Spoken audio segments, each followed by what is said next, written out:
Welcome to the Sharpe Show. So happy to have you with me this evening. And yes, I am here 7 p.m., a little bit past on the East Coast. And I have had many different types of guests on this show. I have been doing this a year or two, a while.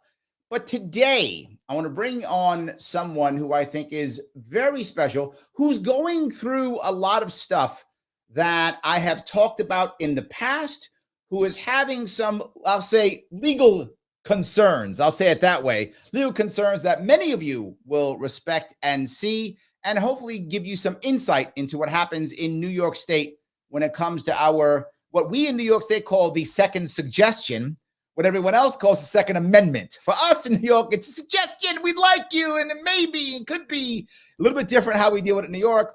But I'm bringing on a Second Amendment enthusiast, is what I will call him, Dexter Taylor, a.k.a. Carbon Mike. How are you, sir? Very well. Thank you, brother. Appreciate you having me. Of course. Now, what my audience may or may not know, but one night when you were in your bed, a bunch of armed law enforcement agents stormed inside your apartment. Isn't that true? One morning. Yeah, it was 6 or so in the morning, April 5th or 6th, 2022. Yeah. There we go. Yes, that happened. So let me make sure if I know what happened. The second they came in and busted in, you immediately had 2 loaded, locked-loaded machine guns next to you. You picked them up and said, "You'll never take me alive, coppers!" And you started spraying the entire apartment complex. That's what happened, right? Jesus Christ. No? Wait a minute. That's not what happened? I need a minute. Okay, I just thought that's the criminal that we are concerned about, right? That's the kind of criminal that New York State would be concerned about, that they would kick somebody's door in and come in with a SWAT team. Is clearly somebody who would do that, right? Yeah, one would think so. Yeah, but yes. That's actually not how it went down at all. No.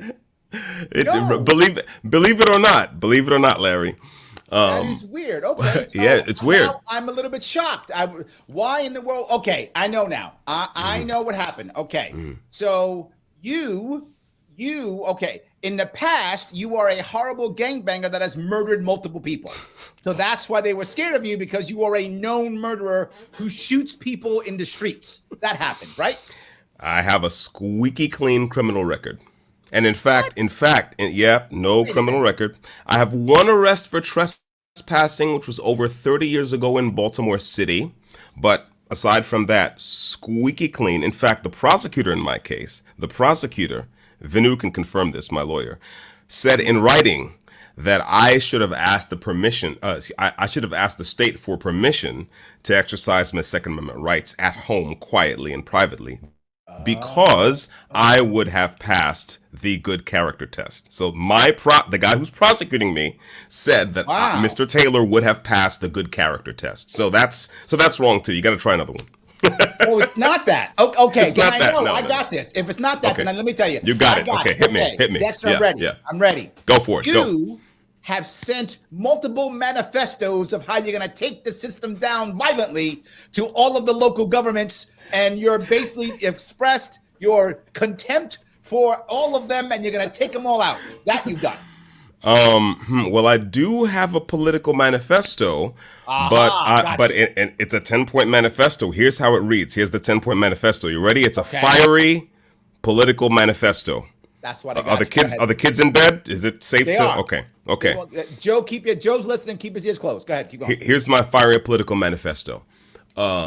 See deeply, listen closely, reason honestly, speak clearly, act bravely, deny the self, defend the individual, respect tradition, face the present, cultivate the future. That's the Foundationist Manifesto. And I wrote that. So That doesn't sound like you're taking down the system at all. Okay, all right, okay, then it's fine. Then it wasn't that. Try another one. You have sold to child traffickers weapons that they've used to move human trafficking people things. That no, it's like not only did I kind of pursue my hobby quietly and privately in my own home. Not only did I not use any subterfuge, I bought legal parts online under my own name on my credit card. By the way, my Amex, after my stellar payment record, canceled my credit card summarily, my charge card. But not only did I not do any of those things, I never advertised weapons online. I never talked about it. I mean, my social media record is plain, right? I never talked about it. I never took pictures of my weapons and, bragged about doing gunsmithing. I never advertised gunsmithing services. I never evinced any intent to distribute weapons or sell them or otherwise disperse them. I made them for myself. And the state of New York should know this, because after I got raided, they seized my credit cards, which I still haven't returned. They seized my phone, and they seized my work computers, right? Well, my daily driver, my own computer and my work laptop. And they subpoenaed my email records. Gmail sent me a handy notice after the fact, after they complied with this thing. They said, hey, we had to give up your email records to the state because they were asking, right? So the reason why I love this so much, and I know you're going through pain, brother. I know you are. But I want you to know that the story you're going to tell is going to open up a lot of eyes. And that's why I was so silly up front. Yeah. Because with most people, when they think about this, well, why would the cops raid some guy's house? Clearly, he must be a menace to society. They hear SWAT he must be an team, evil, and it's like, yeah, it must. Person. That's right. Yes, and that's the assumption. That's right. Right? Yeah. They show the guns, and they act like this guy has got to be somebody crazy or insane or something. And you have just shown that they just use this as another tool against somebody who was literally doing nothing wrong. Correct. That's exactly correct. Who was literally doing nothing wrong. That's and correct. This is what drives me crazy. And I hope more people see this, because their assumption is, oh, if the cops came, obviously he's a terrible guy doing terrible things. And now we know not only that, but they even admit it. But I got to go further, which what you just said. Sure. On top of it, you are accused of being this horrible person for some reason. So what did they do? They took away your privacy. They shut down your ability to do work. They shut down your ability to have credit so that you can move on your own. They took your rights away literally for years because they think you've done something bad and they can't find a victim. Right. Right. And that's the issue. There is no victim. That's right. Because there is no victim. Right. That's correct. That's correct. But so by the way, destroyed. Go ahead, please. Sorry. By the way, we're talking about New York City, right? New York State, right? This is a place where I just pulled up recently a video that Dana Loesch did about where she was talking about Kathy Hochul, right? And so-called bail reform, right? We had a number of people apparently who physically assaulted one or more police officers, right? And who didn't get any, they basically got out on their own recognizance, okay? And now they're in the wind, right? Now, yes. Right? You remember that? Okay. Now, by contrast, my bail, remember, I spent, when they came and arrested me, I got locked up like a gentleman. There was no screaming and cussing, anything like that. I had a great conversation with the cops in the car on the way to the jail, okay? I spent a week in Rikers Island, and my bail was almost $250,000. Okay? So I want the audience to hear that. There was video of these people beating the cops. There was video of that. We saw the video. You saw it? There was video of them beating the cops. They got out. If you ask who's the victim, you could point to the two cops. There they are, right there. There you go. So there's the two victims. We see them. They're on video. They're your victims. They got out. Ask who was Dexter's victim? Nobody. And they sent you to, for those of you who don't know, the most violent jail in the entire country. And they made you stay there for a week in the most violent jail that we have in the United States of America, and I'm not making that up, that's a fact. That is how our system works right now. So for every one of you goes, well, gun laws are working. Are they? Gun laws are so important. Are they? No. Gun laws are about public safety. No, they're not. No, this is not about public safety. But by the way, speaking of on-camera assaults, I mean, there was that adjunct professor at Hunter who assaulted a cameraman, right? Chased him down the street with a machete. This was in the Bronx. It was caught on a dash cam, right? I believe she got out the same day. I believe she traipsed into the precinct and traipsed right back out.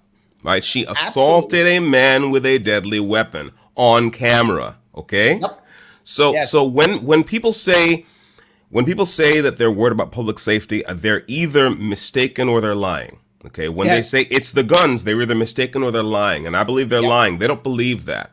Right? Yes. They don't believe that. It is about control and it's about keeping people defenseless. That's what it's about. Yes. And because the point I want to bring up here is you have shown that there is no victim, yet you were punished. And if you ask somebody in New York City, if you said, hey, I got a question for you. Do you think, your opinion, is possession of drugs a crime? In your opinion, not the law, in your opinion, do you think it's a crime? Most people go, nah, I mean, if you go, I bought my weed someplace, that's not really a crime. So possession is not really a crime? They would go, nah, it's not really a crime. So possession of something, it's now what if you steal to get the drugs? That's a crime, stealing, right? They will go, yeah, you shouldn't steal to get drugs. Stealing's a crime. Right, great, I got it. So the action's the crime. The possession isn't, right? What's the difference between that and guns?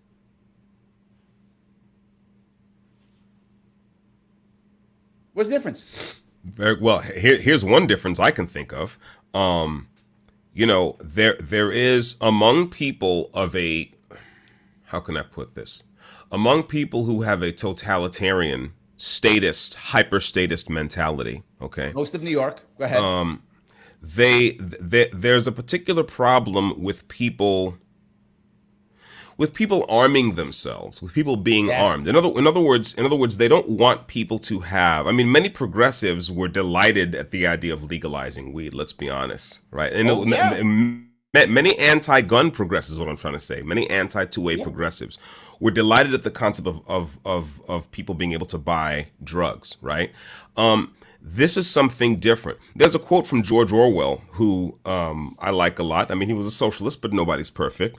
And he said something to the effect of... Hold on. Before you go there, I'm going to bring you a lawyer. And your lawyer has popped in. Vanu's here. Cool. The man, the myth, the legend himself, the man who I always say, the man who beat the IRS. And as libertarians, we love that. He becomes a hero by default. Like this so he beat the IRS. Everyone likes that. 100%. Best lawyer in New York City. Best lawyer in New York City. Probably best lawyer in the country, goddammit. I don't care. The man himself, Vanu Varghese. How are you, sir?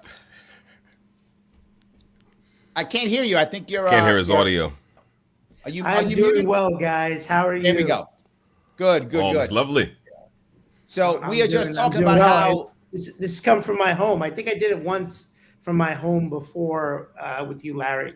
But, it's good to see my man Dex, here. I've been trying to connect the two of you the last time we had something scheduled, and I couldn't do it. So I'm very happy to see Dexter, who is an unbelievable human being, with Larry, who's an unbelievable human being. And I mean, unbelievable in the best sense of the word, not unbelievable. I like that. I do like that very much. Guys, if you like what you're seeing, do me a favor, click that like button. I know I bug you, but we're going to mess with my algorithms. I'm talking about 2A. So they're going to mess with my algorithms. So you're going to have to hit that like button. And if you don't hit the like button, that means you don't like me. I'm going to take it personally. I'm going to come to your house and something's going to happen. I can't say it right now because Ben will get mad at me. So I'm not going to say what I'm going to do. So all I'm saying is I'm coming to your house. Hit that like button, damn it. If you're watching on Twitter, I need you to retweet this right now. Just retweet it. You can get your chats to the front if you want to by super chatting me if you're on YouTube. You can do all of those things if you want to. But I want to go back to that idea of possession, Dexter. Yes, sir. This is the point, right? You brought up a very valid point. There are a lot of people who are anti-2A, but at the same time, they're going to tell you the biggest problem is white supremacy. The white supremacists are coming after you. They're going to get you tomorrow. They're going to beat you up. You're going to take you up. They're going to lynch me from the nearest traffic light. They're outside. Listen, light. Larry, they're outside Yes. right now. They're disguised as rocks and trees and bushes, and they're waiting. Well, I won't leave my house. I'm scared. Exactly. I won't leave it. Scared, shook. Right. Yes. Exactly. Now, and these same people who say that insist that we should be disarmed. Don't you think that's odd? Right. Exactly. Yes. Right. Yes. If they're out to get me, shouldn't I have a gun? I assume so. I remember there was a story. J.C. Watts was a senator out of Oklahoma years ago. He wrote a book. I forgot the name of the book, but I remember the book. Yeah, former football player, right? Yes, he was. That's correct. Yep. And he tells the story about his dad, who was a farmer in Oklahoma and used to wear overalls. And he said every day he watched his dad get up, put on his, eat his breakfast, put on his overalls, and put his 6-shooter pistol in his pocket before he went off to work. Because he was in Oklahoma. So he wanted to make sure if something went down. That was back then. That had to be the early 1900s, right? Yeah. Back then. Yeah. And now all of a sudden, they don't want us to defend ourselves. I completely agree with you. It is a terrible idea. It's horrible. Let me grab, if I could, just a couple of comments. I got a bunch of people commenting. I'm going to grab a couple if I can. Rob, I guess, is a buddy of yours. He says, God bless Carbon Mike. I like that. Very good. Thanks, brother. That's a good one. So you got some friends here. So that's good. That's good. Shelley says, our Queen Kathy has made the majority of the state a soft target. Soft target, Kathy Hochul, yeah. Yes. Well, she's exactly enamored. Correct. She's enamored of the black codes. That's a certainty. She wants to bring those back, which is all very regular and official because she is part of the Democratic Party. So yeah. And has been for decades. And people, all the bad things, she has been for decades. So yes. So Shelley goes on to say, character, which amendment is that? Good point. Yes. I don't remember the Second Amendment saying you have right to bear arms if we deem you to be of good character. I don't remember that part of the second. Vin, you're a lawyer. Is that in the law? The Constitution, the character part? So it's not in the text of the Constitution, but it's certainly been interpreted that way by courts. Yes, it has. Even the U.S. Supreme Court in the Bruin decision did say that it's limited to this case and did not make a larger scale decision on whether states can regulate it. In fact, there really is no disagreement even at the top of the U.S. Supreme Court, even with what so-called conservative majority, that states still have the ability to regulate. They just have to be reasonable regulations and ones that don't infringe upon the Second Amendment. But what happens, right? And I guess this is the whole case, and you can tell me what you think is the issue here. Generally speaking, most of New York State's gun laws have been said by the Supreme Court to be bogus, right? Maybe I'm exaggerating most, but I want it to be most. A lot of the recent ones, at least, have been said that the Supreme Court has said they're basically unconstitutional. Why or does that matter? Is that a thing? I mean, I feel like if the Supreme Court said so, then the New York State judge will go, okay, Supreme Court says so, so these laws are now null and void. Clearly, I am wrong on this. Yeah, so what the Supreme Court said 2 years ago and about a month after Dexter's arrest was that the licensing regime in New York State violated the Second Amendment. Basically, the way it was applied, and it was basically you weren't going to get it. So then what did Kathy Hochul and everyone else, Mayor Adams and everyone else do? Was called the decision irresponsible. I mean, it was just, it was just. Oh, I didn't know that if you insult judges, then it's null and void. Yeah, so that's how it works. So you can just insult the judge and you can ignore them? Yeah, what New York State did was basically repackage the same laws. And as it turned out, well, let me speak from a legal point of view about your question about New York State judges. So what these judges do is they have a playbook. So somebody writes a playbook for these judges. So judges all across the state have to toe the party line. I mean, the idea of judicial independence is a joke. And so, and I know people are out there to get me for saying things like this. So, New York State, you and I, Larry, have talked about this, and I are not the best of friends, right? And so, Dexter, your case does not make me any more of a friend to the New York State judicial system. And what has happened is that they're given what's called a bench brief. So the term is somebody writes a stock response, and they were actually clever. And what they did was they started denying what they knew was going to come about this, was start denying all these cases on the ground of standing. That the defendant did not have standing. So standing just means the ability to challenge a law. So they said they didn't have standing because they did not apply for a gun license. In fact, so to be clear, if New York State decides to bring back slavery, they do that tomorrow. Unless you're a slave, you can't challenge that law because you don't have standing, right? If you were a slave, then you could challenge the law because I'm a slave. But if I'm not a slave, I don't have any standing. So I can't. So I guess slavery would be okay then. Is that how that works? So Dexter, this is why I love Larry. This is why I've been working with Larry. He comes in and consults on multiple cases of ours over the last dozen plus years, almost 15 years.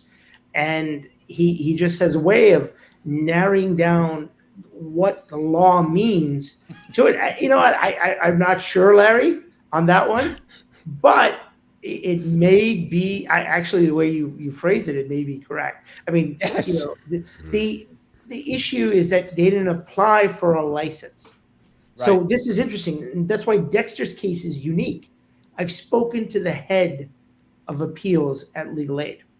And Dexter, you should know that your case is the only one that has challenged Bruin or challenged the licensing regime from the get-go. So because they had this brief that they were all given and they're basically the same reaction, well, you can't challenge it on Second Amendment grounds because you never applied for a license.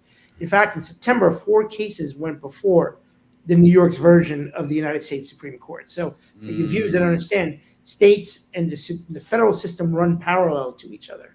And they are actually equal to each other, except on issues of federal law. So on issues of federal law, the U.S. government, the United States Supreme Court can tell a state court what to do.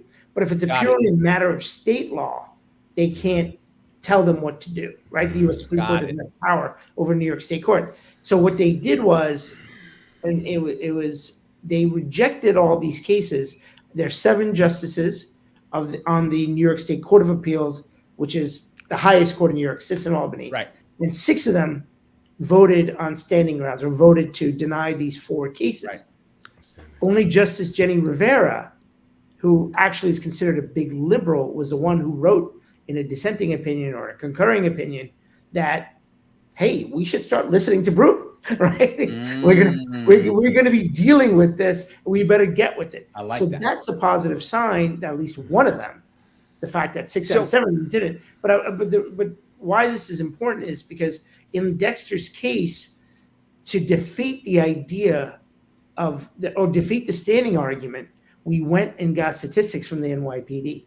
So we were able to do through a Freedom of Information Act request. We were able to. It took 9 months or so for the NYPD to respond, and they only did when we showed up at their door. We're like, "Hey guys, of course, from a couple months ago." And so we were able to get those numbers, and it showed. And this is also the amazing thing about Dexter, and he being who he is, and why he's uniquely situated, or he's a unique person to challenge this, because Dexter, being the engineer, was able to convert that raw data into numbers and actual percentages. So we learned in the 2 years that Dexter had gotten the parts that the NYPD only granted in 21 and 22, 19 and 4%.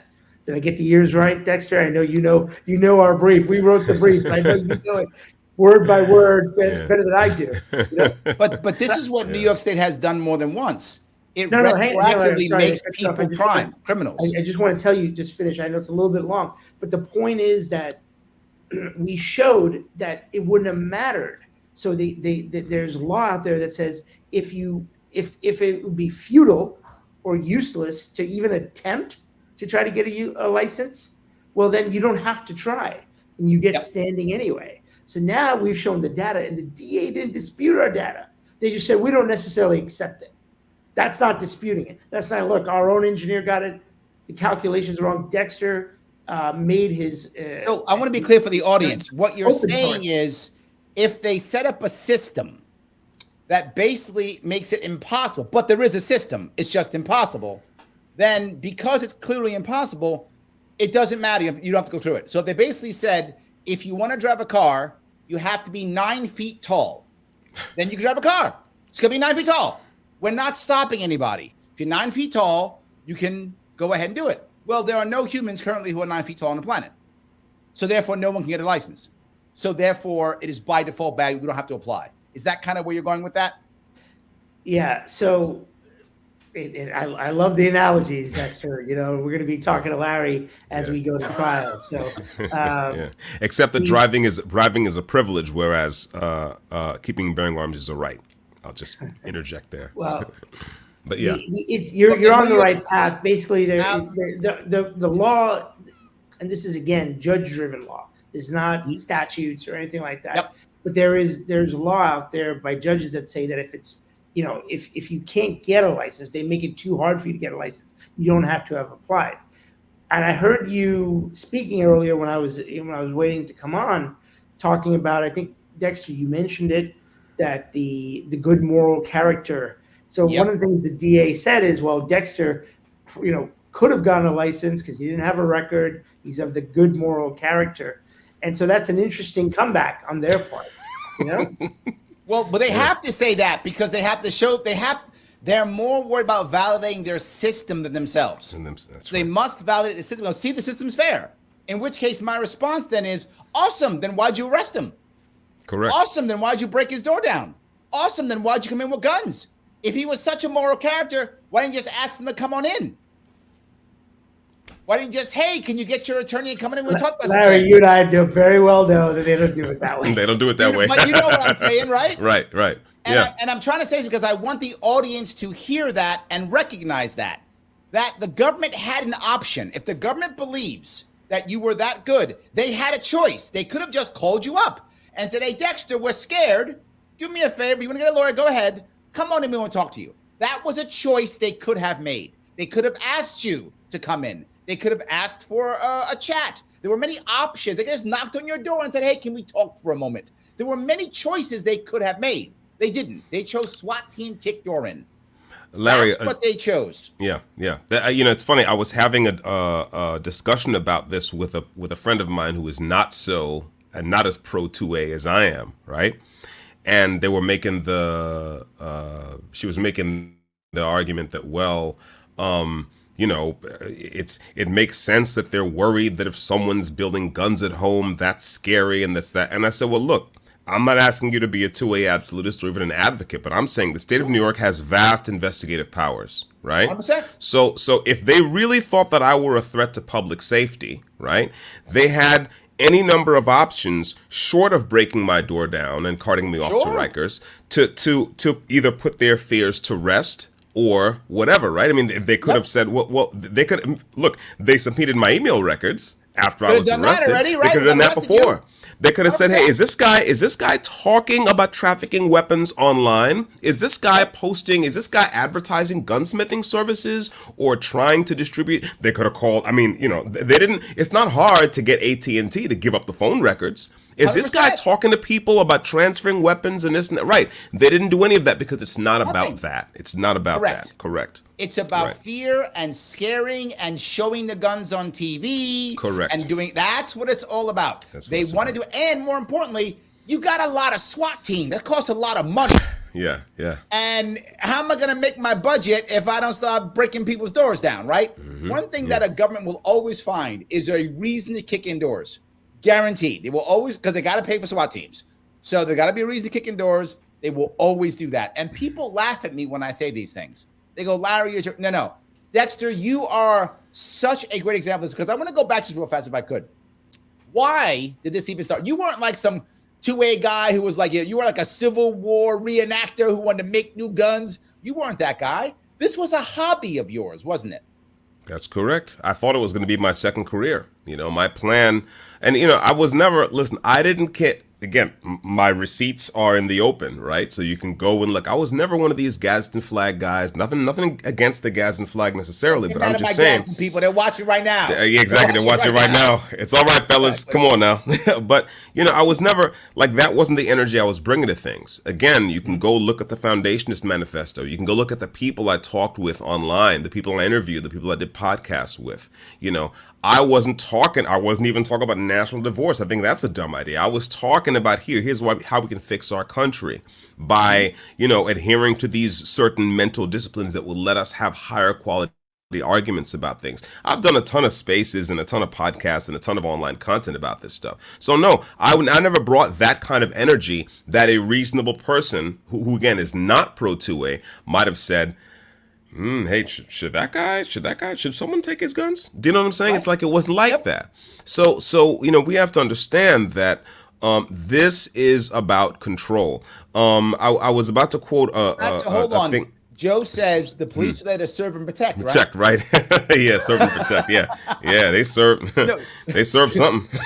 They weren't protecting anybody, that's for sure. No. No. Quote, I'm sorry, I interrupted. Yes, that's okay. That's okay. Well, yeah, George Orwell, who again was a socialist, but nobody's perfect. He said something to the effect that the totalitarian nations of the world can do great things, or a great many things, but one thing they cannot do is give a working man a rifle and tell him to take it home and keep it there, right?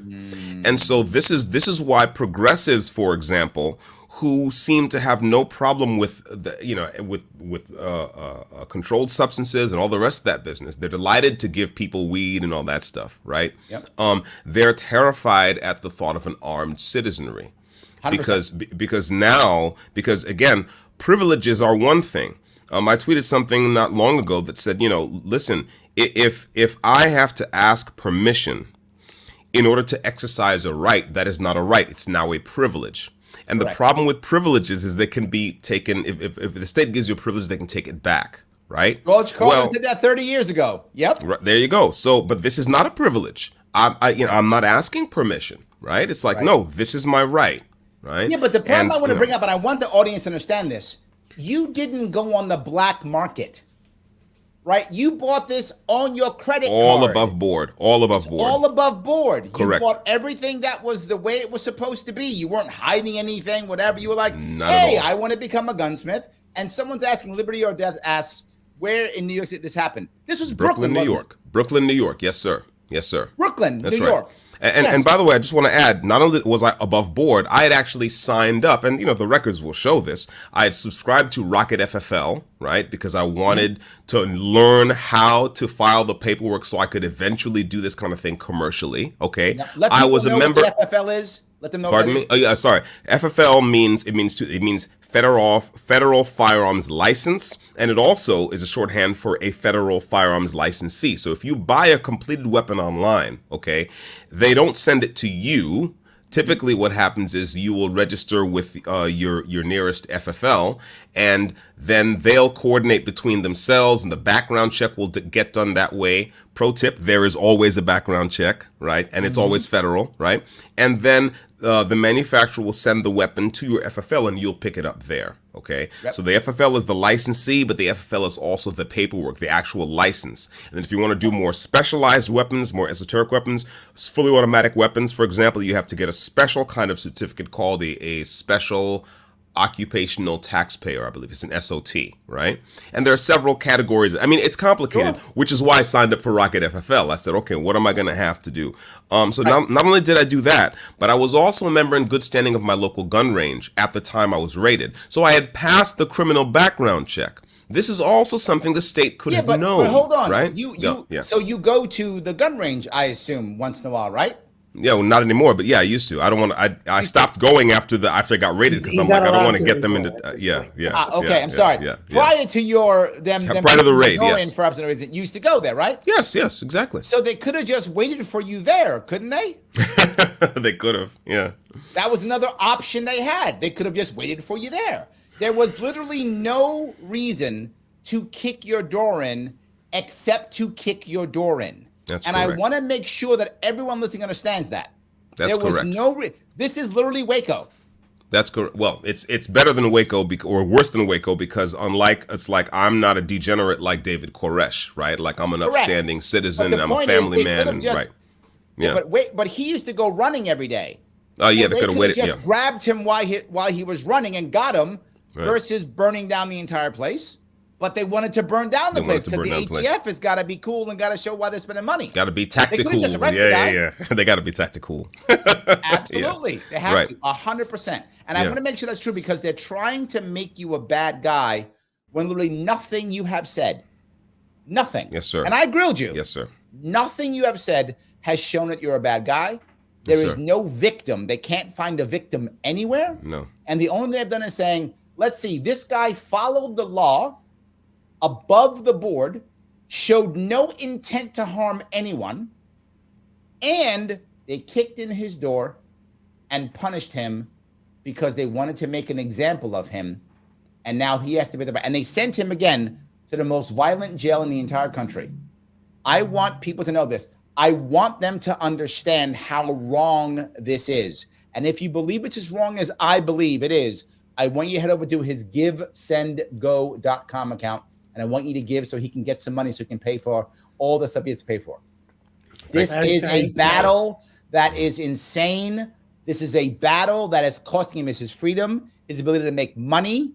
Every one of you out there who's a two-way supporter, I know many of you are. I need you right now. GiveSendGo.com. The link's right there. Throw him a couple bucks. He needs some money. I'm going to do it myself tonight too. I'm not just having you guys. You will see my name there too. So I'm going to do it also. But I want you to do it. It's important to do it. I say all the time, the Second Amendment. People get mad at me. They go, Larry, you don't talk about the Second Amendment. It's about the Constitution. Because no one gives a shit about the Constitution up here in New York State. That's why they don't care.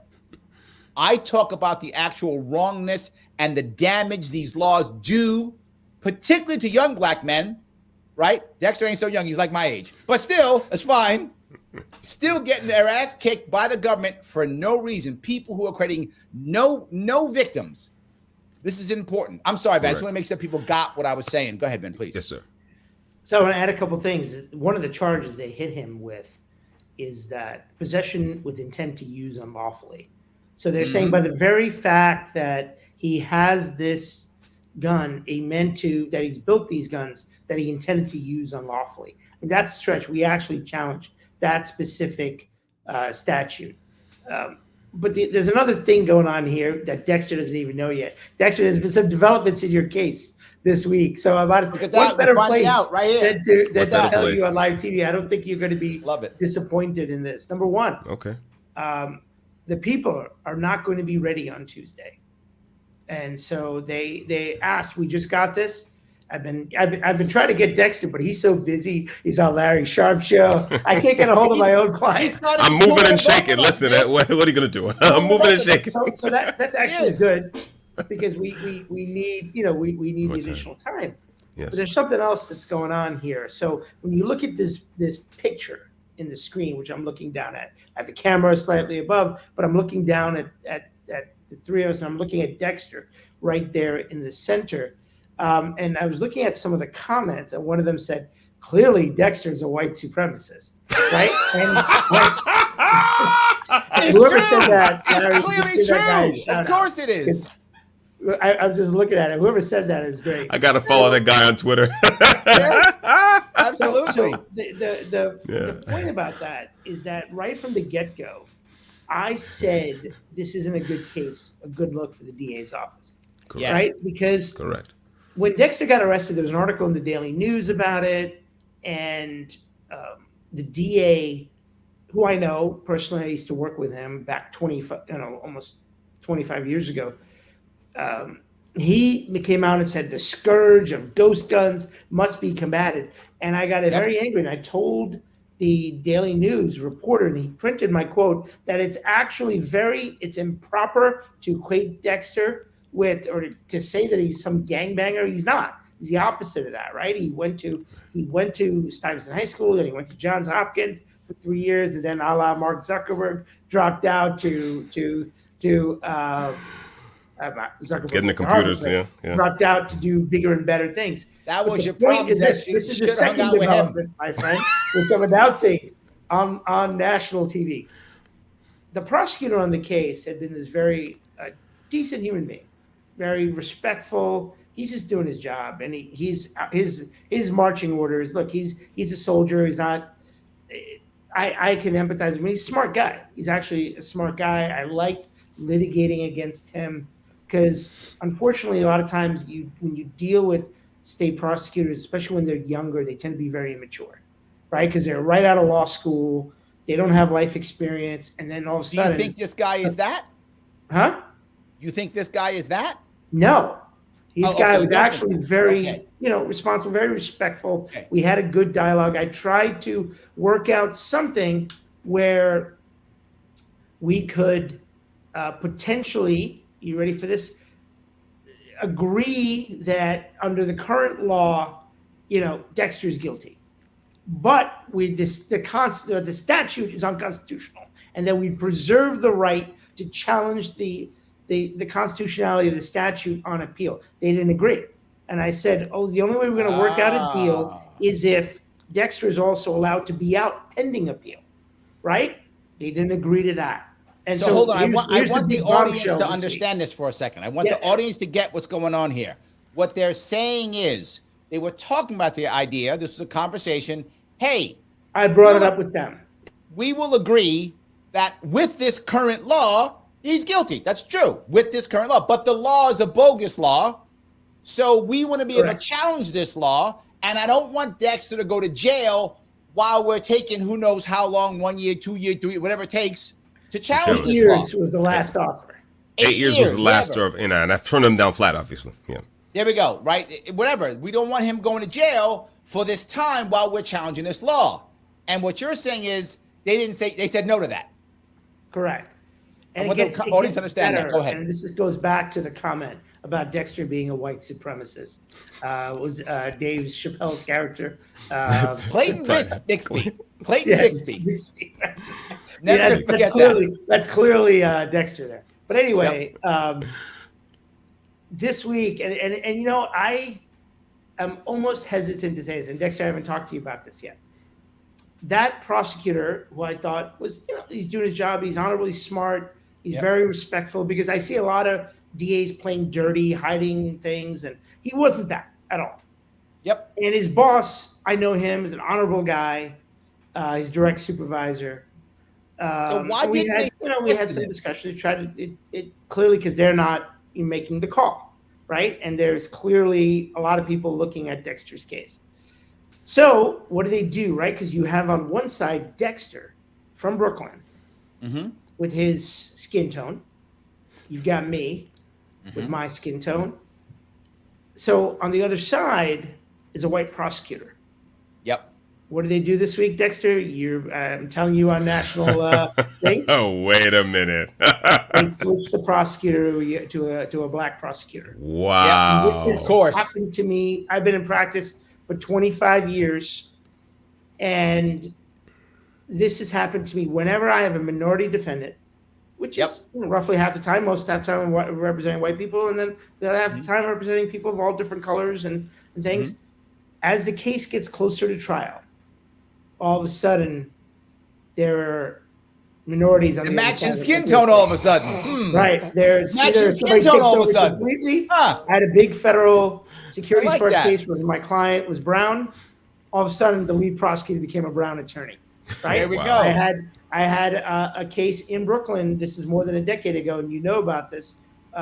Michael Turner, Larry, because Larry was involved in representing a young black kid who was charged with attempted murder. The alleged victim was a white guy, white prosecutor for a year and a half. We get to trial.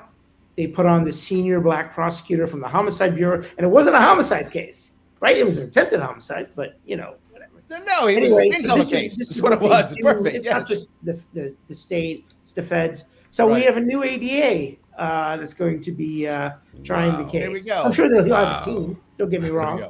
Let me grab an important comment here. Juan says, as a fellow data engineer and two-way supporter, I just donated to your defense fund.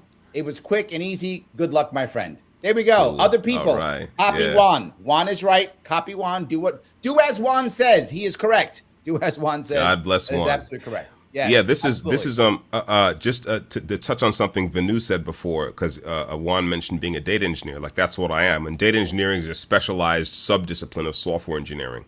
I've been in the software industry for, actually, it's 30 years this year. And so when Venu and them FOIA'd the information from NYPD slow walked it forever. When they finally gave us the information, it was not in a form that was easy for them to derive insights from. So I built a data stack, I built a data processing stack, spun up a database, and processed that data through so that we could get the insights we needed. All that code is open source. So to Venu's point about the prosecution saying, because I read their response and said, well, Dexter isn't a professional something or other. It's like, well, yes, I am. But don't take my word for it, right? I believe in reproducibility. So you can go to GitHub. My GitHub ID is Binary Machines, and the code repository where all that code is called Lex. So you can go to the Binary Machines GitHub. You can download Lex. You can spin up the database yourself. It should be very easy. There's a run book there. It's very simple to get it up and running, and see for yourself. So yeah, there we go. NY Liberty says there was a guy up here about 15 years ago, like Taylor, though he had his FFL, so he could sell his services. The guy got technically raided over trading some gunsmithing for a bunch of joints. I guess he traded doing some gunsmithing for some weed, so they raided him. Yeah, wow. There we go. There we go. Yeah. He was out in the morning getting groceries, if I recall. And they waited to move in for a setup after they knew he was home. There we go. Yes. So he was out getting groceries. They didn't get him. They waited till he got home so they could raid it. Exactly right. Yeah. This raid is what matters, right? Yeah, they like the raid. That's the big issue. They like the raid. Ken says, I'm glad Dexter is here to talk about it and wasn't one of those killed by police because he was in possession of a firearm. Or someone said he was in possession of a firearm. Yes, right? They shoot first, ask questions later, then you happen to find a gun in your hand. Yeah, that kind of thing. Absolutely. Well, you know what's funny is the morning of the raid. I've told the story a few times, but the morning of the raid, usually I go to bed listening to an audiobook, right? So I was listening to this audiobook, and I think it was Orthodoxy by G.K. Chesterton. Anyway, I woke up and I heard voices that obviously weren't the audiobook, And then I heard a bang, and I heard those voices much louder. And I heard that kind of traditional, kind of dynamic entry SWAT team cadence, right? Right. And the first thing I said was, hello, hello, hello. My name is Dexter Taylor. I live here. Who are you guys looking for? Because, it was on. I saw the weapon lights flickering back and forth underneath my bedroom door. So I was like... So you thought it was a mistake? Yeah, I was like, hello, good morning. You know what I'm saying? Okay. My name is Dexter. Right before I even got out of bed, I just heard that. I was like, hey, guys, I live here. Who are you looking for? And they were like, no, we're here for you. I was like, okay. So I decided to play it cool in that moment, look, to their credit, they played it cool too, and it was all lovely. But that's what happened. Yeah. Wow. It was Tim O'Connor. I have to say that Dexter is obviously a white supremacist. How could you not see that? Yes. Well done, Tim O'Connor. Yes. Well played, sir. You know what I'm saying? But I want people to understand the repercussion that we talked about. What you were doing. You were just being a gunsmith. It was a hobby you were doing. You were doing everything above board. They did this. So now, for having this hobby that New York State has deemed evil because New York State has deemed it so, what consequences are you actually facing? Is this something where you're really going to do jail time? Is this something where you could go to jail forever? Something you could get off? What are some of the consequences that you could get from this? Well, I'm Nuts. Do you want to go first, Venu? Go ahead. Yeah, Larry, he's facing a lot of years. The calculation, some of these can be hit consecutively. So you have 18 years sentence. It's When you add things, it actually surpasses potentially. It could surpass it, but in any event, you're they saying made an offer of 8 possible. years. Hold on. So you're saying it's possible that he could do over 20 years? Is that possible? I'd have to look at the numbers.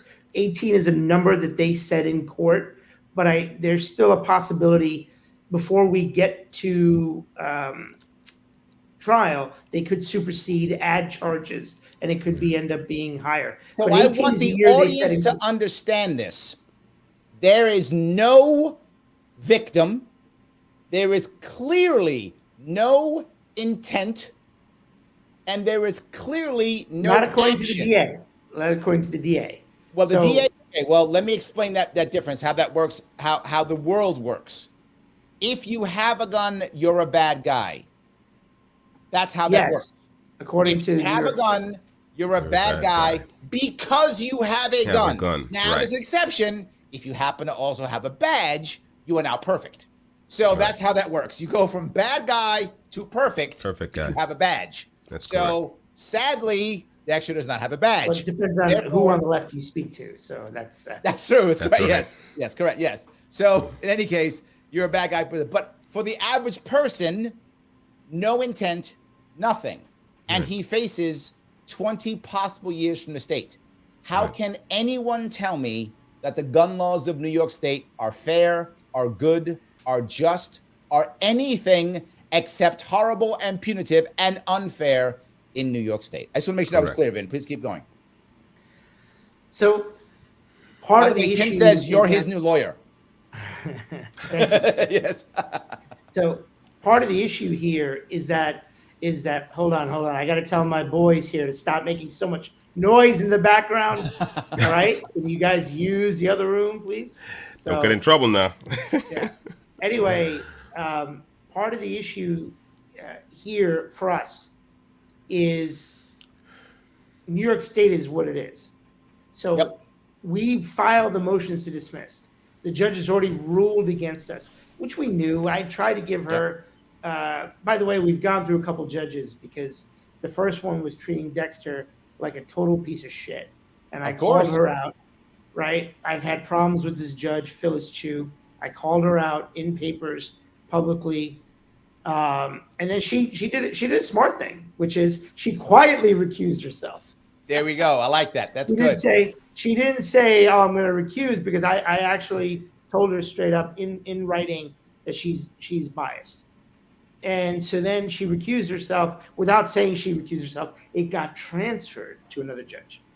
Mm-hmm. And we're in front of this judge who has just as pleasant a disposition as Phyllis Chu did, right? She seems to, and again, this is the problem which you have, right? So the first judge, Phyllis Chu, I knew her because she was in the DA's office with me, right? She was senior to me in the DA's office. So you have all these people who've gone from either the district attorney's office and become prosecutors, and they continue to wear their DA badge secretly under their robe, right?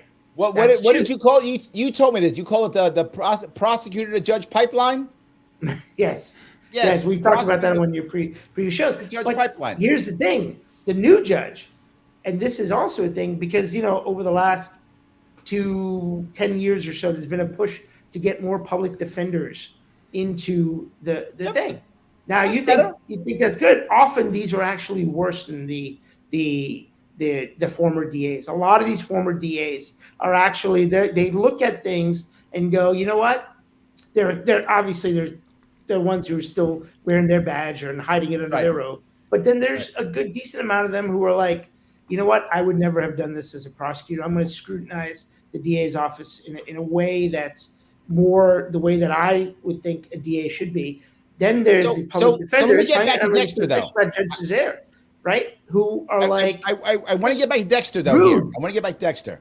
No, but what I'm saying is this new judge, give me a second. This new judge is coming in with this attitude and treating Dexter like he's a gangbanger.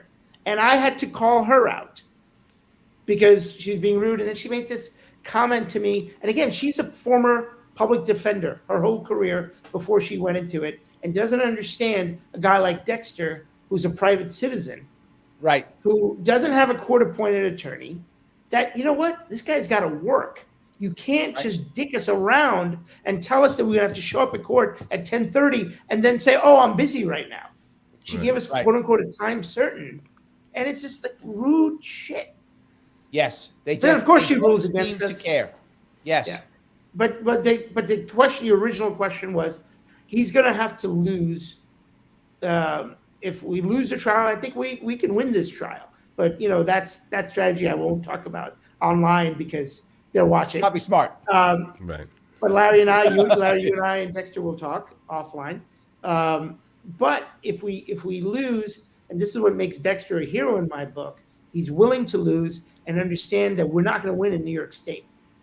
We're going to lose at the intermediate appellate court, so the appellate court that sits over, which is also in Brooklyn, and then we're going to lose in Albany.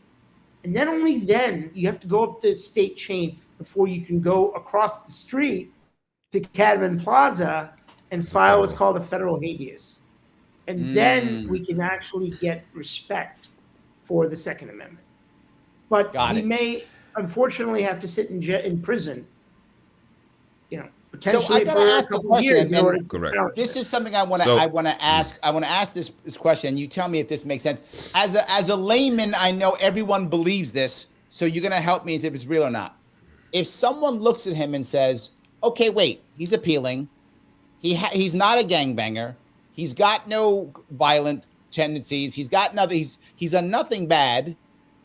Won't a judge go, hey, I don't have to put you in jail. You're not a threat to anybody. So why would I do that? Now, I know I'm joking. The process is the punishment. The process is the punishment. I can speak to that. Minimums. So there's mandatory minimums as well, right? Charge, unless the DA dismisses that top charge, there's a mandatory minimum on there of 5 years. So the DA could dismiss everything, leave the top charge, and then the judge offer him 5 years. Say, hey, you plead guilty, you'll take 5 years. The DA offered 8. So. But to be clear, the problem is you plead guilty unless you get a specific waiver, which they wouldn't agree to. You can't challenge the constitutionality. Right. If you plead guilty, you lose your right to appeal. Correct. So I want to be clear about it so people understand that. If you plead guilty to avoid jail for a bad law, you still have to go to jail, and now you can't even appeal the bad law. Yeah. So on certain things, but I thought you had to have standing. So if you need to have standing, shouldn't you go to jail for the law, which would give you standing, and in which case you should be able to challenge the law?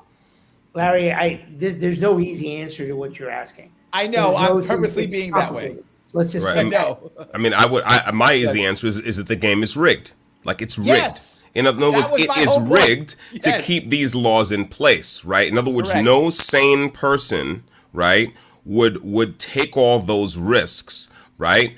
And so this way they can get away with essentially violating the highest law of the land and say, well, what's the problem? No one challenged it. It's fine. So this is an example.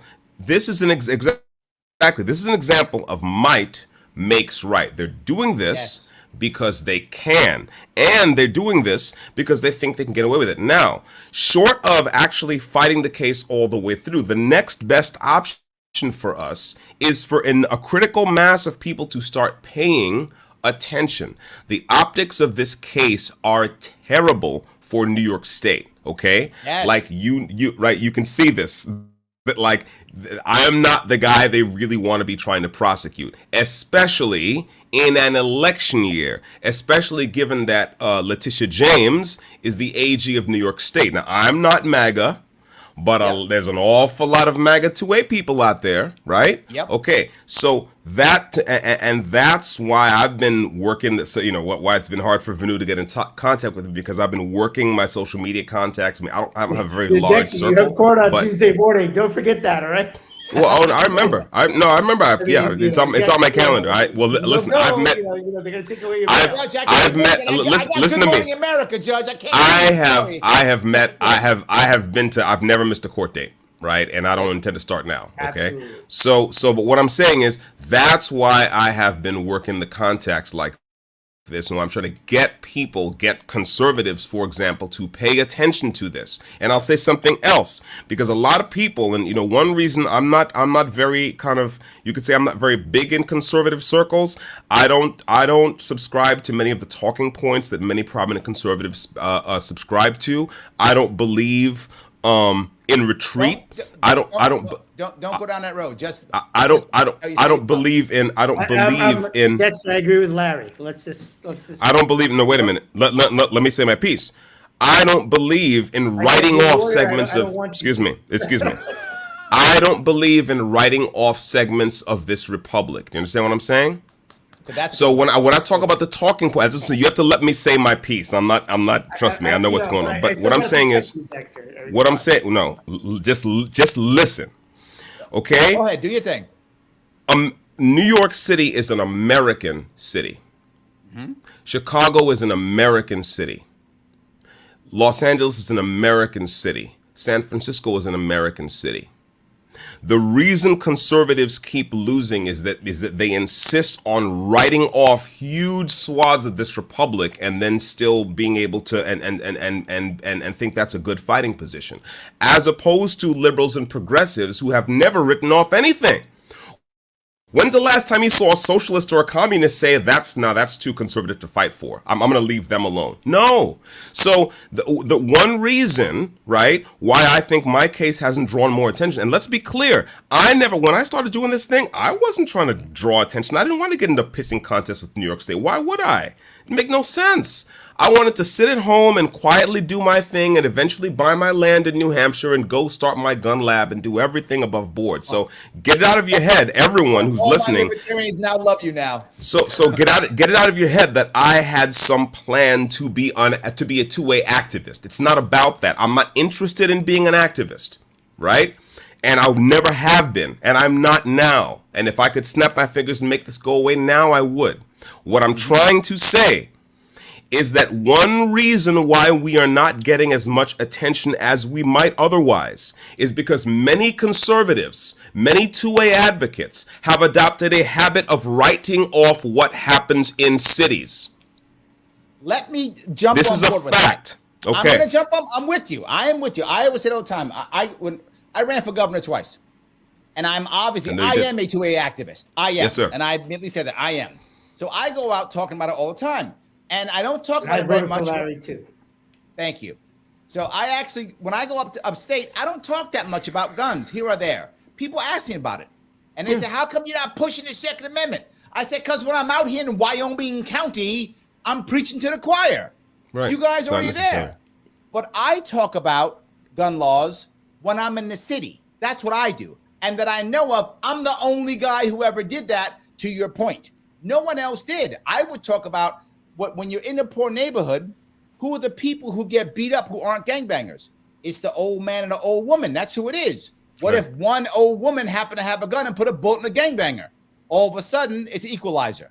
I was the one bringing this up. I was the one talking about this. I'm with you 100%. So you and I are simpatico on that. Right. 100%. Right. If you want to make the Second Amendment not the second suggestion, you got to have conversations to city folk, not the rural people. They're already on board. This is what I'm saying. We have to fight this stuff everywhere. Okay, we have to fight it everywhere. This is my point. It's that and again, you see it all the time on social media. Oh, well, get out of the cities, get out of here, get out of there, get out of this state, get out of here. Okay, how is that working out exactly? How is it working out in Colorado right now? How's that working out in Arizona right now? Huh? How's it working out in Montana? How's it working out in Oregon? Ask the Oregon ranchers about this. How is that working out in the state of Pennsylvania? Look at what they're doing to Amos Miller. Anyone who's hearing my voice, go look up what the state of Pennsylvania is doing to an Amish farmer. Amos Miller is his name, huh? And they basically told him that he was not allowed to sell the produce that he pulled from the land, from the sweat of his brow, to his customers. Okay, so what I'm trying to say is the people who are doing this to us, not just me, to us as Americans, okay, they have an all of the above strategy. They have a full court press strategy. They're not talking about retreating from anything. They're not talking about getting out of anywhere. And people, and look, God bless all the people who've called in their support and who sent supporting messages. God bless you. Thank you. But I'm a little bit. I think I'm just about done with the get out of New York thing. I think I'm done with that. All right. First of all, my family is here all the time, and I tell you the same thing. I'm gonna tell you my story, Dexter. I'm with you. Yes, sir. I tell you my story on why I ran for governor. True story.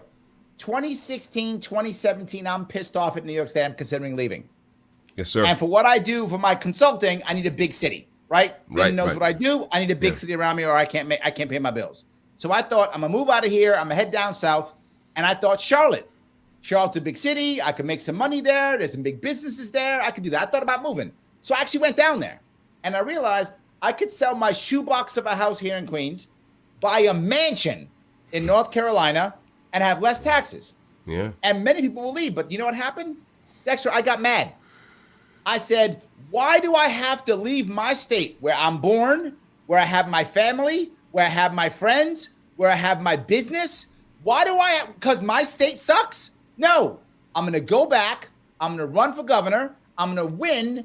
And I'm going to fix it. Now, that didn't happen. That did not go as planned. However, that was the reason I went back to go run. And then when I ran in 2018, I saw how corrupt and how broken this system was. So I got angrier. So I ran again in 2022. And then when they sued me off the ballot then, people thought you should leave. Now I'm thinking about running for mayor next year. They thought they can get rid of me. They thought they could, but I'm still coming back.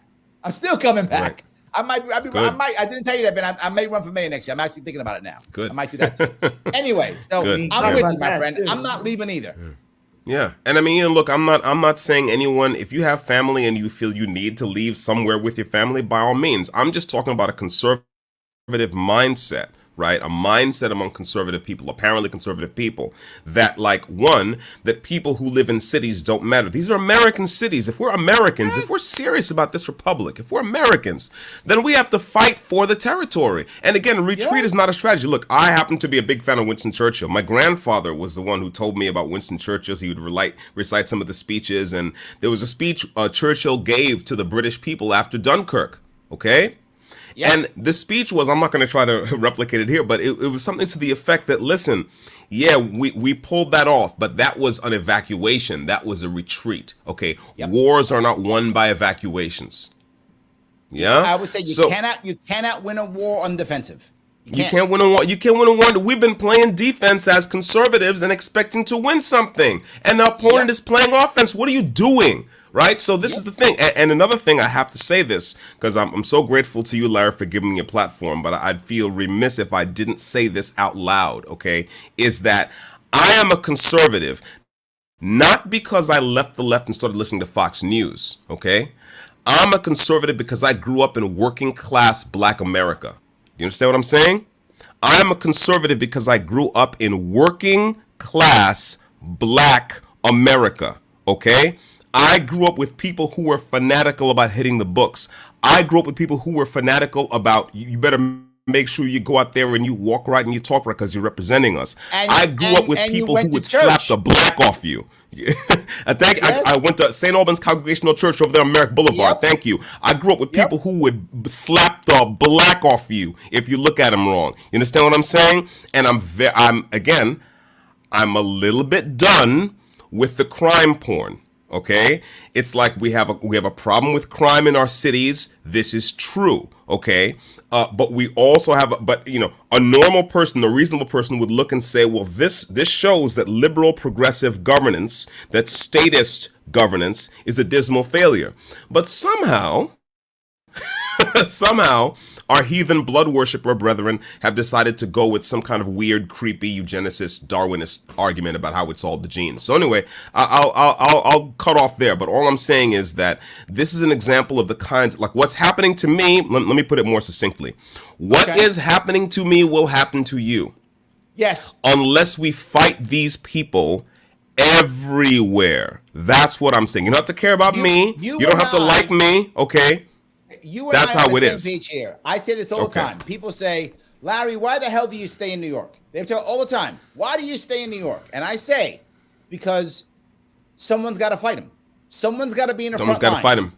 So I'm the Marine. I'll be in the front line, right? And here's the next part. Well, Larry, why do I care about New York? Because it's coming to you. It's coming to you, right? Right. You don't have to care about me, right? It's coming to you. Yeah, that's right. That's right. It's coming. It's coming. And again, we've seen it. We've seen this. We're seeing it in Pennsylvania. We're seeing it in Arizona. Yep. We're seeing it in Colorado. We're seeing it all over the country. So this is not so again, when you have a all hands on deck mentality, when you have a full court press mentality, you understand when there has been an incursion, and you're like, how will we deal with this incursion? But if you have a mentality of retreat, then you don't see it as an incursion. You're like, oh, well, I'm not going to go there then. Don't get anything on me. Okay, well, listen, if that's your strategy, if that's your plan, okay. But I'm telling you that the adversary does not have that plan. The adversary wants it all of it. Yeah? 100%. So people need to get on the stick with this because, again, forget about me for a second. It's not a personal matter, right? This is about the law of the land.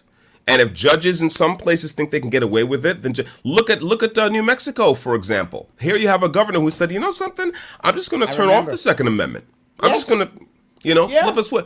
I mean, okay, this New Mexico we're talking about. When I said it was the second suggestion. That's what it is. It's the second suggestion. Right. That's all it is. So this is a problem. This is a problem. Absolutely. Right. Yeah. So anyway, Tim says, hey, Larry, tell Dexter I'm a libertarian because of you. It's my fault. I did it. It's my fault. I brought too many people over. It's my fault. Mm-hmm. Gene says, I live in Pittsburgh, Pennsylvania, and I know you're right. That's why I follow Larry Sharpe. Oh, there we go. Thank you, Gene. I do appreciate that. Yes, absolutely. Yeah. And then says, people often ask why I run for office. All I can say is if I'm not going to fight for what's right, who will? Yes, sir. Yes, Ken. Yes, absolutely. I met Ken many times. So, yes, 100%. He's absolutely right. So if I could do one, let me talk to the audience if I could. Guys, if you're watching, please click that like button. We're talking about 2A. So YouTube is going to shut down my algorithm. So is Twitter. They're all going to shut it down. So please click the like button. It does matter. If you are watching on Twitter, please retweet this so it can keep going. It does matter. Please, if you have not subscribed to my YouTube channel, why do you hate Dexter? I don't understand. What do he do to you? Subscribe. Subscribe, you loser. Subscribe already. Subscribe. All right? Or I'm coming to your house like the SWAT team. So go ahead. Subscribe. It's important. If you want your chat to go to the front, you can super chat me. I'm happy to have that happen. But more than anything, please head on over to givesendgo.com/dtailor_2A_legal. The link is in the Facebook page and on the YouTube page. And throw this man some money. He is about to go through, he's in the process of going through the process, which is the punishment. That's the point. He's going through the process, which is the punishment, and he is prepared to do it. So we have to support him. So throw him a couple bucks, whatever that is. Please do that. Do that now. If you tell me you support the 2A and you don't do it, you are a liar. Don't do that. I want you to be a liar. So give him some money. It does matter. Every little bit counts. $10. It's fine. If you can throw 100, 200, do it if you got it. If you don't got it, 10, 15 to do. Whatever you could do, every little bit counts. He's got to go through this. And I'm telling you, this is the most important piece. And when you tell me if I'm wrong here, if we actually win this thing, it is going to change New York State. Am I right?